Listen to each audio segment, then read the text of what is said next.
આમોદમાં ગેરકાયદેસર દબાણો પર આજે પંકજ નાયકનું બુલડોઝર ફર્યું છે। આમોદ નગરપાલિકા વિસ્તારમાં ગેરકાયદેસર દબાણો સામે કડક કાર્યવાહી હાથ ધરવામાં આવી છે। નગરપાલિકા પ્રમુખ પંકજ નાયકના માર્ગદર્શન હેઠળ આજે વિવિધ વિસ્તારોમાં દબાણ હટાવવાની કામગીરી હાથ ધરવામાં આવી હતી। આમોદ નગરપાલિકા વિસ્તારના ભીમપુરા રોડ પર કેબિન અને મકાનનું પાક્કું બાંધકામ તોડી પાડવામાં આવ્યું હતું।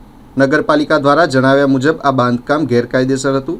કાર્યવાહી દરમિયાન સંબંધિત મકાન માલિકે ઘરવકરીનો સામાન બહાર કાઢવા માટે બાકીનું બાંધકામ પોતાની જાતે દૂર કરવા સૂચના આપી હતી। ત્યારબાદ જલારામનગર વિસ્તારમાં એક વ્યક્તિના ઘર આંગણે પતરા વડે કરવામાં આવેલ કાચું બાંધકામ નગરપાલિકાની જેસીબી મશીન દ્વારા દૂર કરવામાં આવ્યું હતું।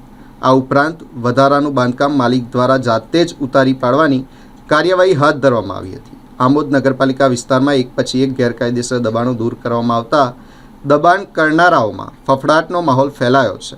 કાર્યવાહી દરમિયાન એક મકાન માલિકે નગરપાલિકા કર્મચારીને જણાવ્યું હતું કે તેઓ વર્ષોથી નગરપાલિકામાં વેરો ભરી રહ્યા છે અને જાહેર માર્ગો ઉપર આવેલા અન્ય દબાણો સામે કાર્યવાહી ન થવા બાબતે પણ પ્રશ્ન ઉઠાવ્યો હતો।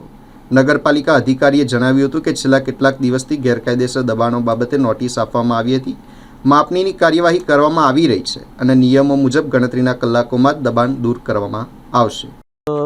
આમોદ શહેરના ભીમપુરા ગામ પાસે જલારામનગરમાં જે મેન જે કાચ પર જે આપણે જોઈ રહ્યા છે, કાચ પર એક દુકાન બનાવેલી હતી અને એક બાજુમાં જે ભંગારનો એક સામાન રાખવા માટે શેડ કરેલો હતો, એમને સૂચના આપવામાં આવેલી હતી તો ન હટાવતા એ આજે દબાણ દૂર કરી રહ્યા છે। ટૂંક સમયમાં જ આમોદમાં બી માપણી ચાલુ છે। સિટી સર્વેનો સ્ટાફ આવી જાય, એમને સમય ફાળવી આપે તો આમોદ શહેરના બી દબાણો સ્ટેપ બાય સ્ટેપ દૂર કરી રહ્યા છે। આમોદના મુખ્ય બજારના દબાણો વિશે શું કહેશો સાહેબ? આમોદ શહેરના મુખ્ય બજારો વિશે એવું કે મારું કહેવું છે કે અમુક આપણે માપણી કરી માર્કિંગ કરી દીધું છે, બીજી માર્કિંગ કરવાની કાર્યવાહી પ્રગતિમાં છે, એટલે માર્કિંગ થઈ જાય તો એક સાથે આપણે દબાણો દૂર કરીશું।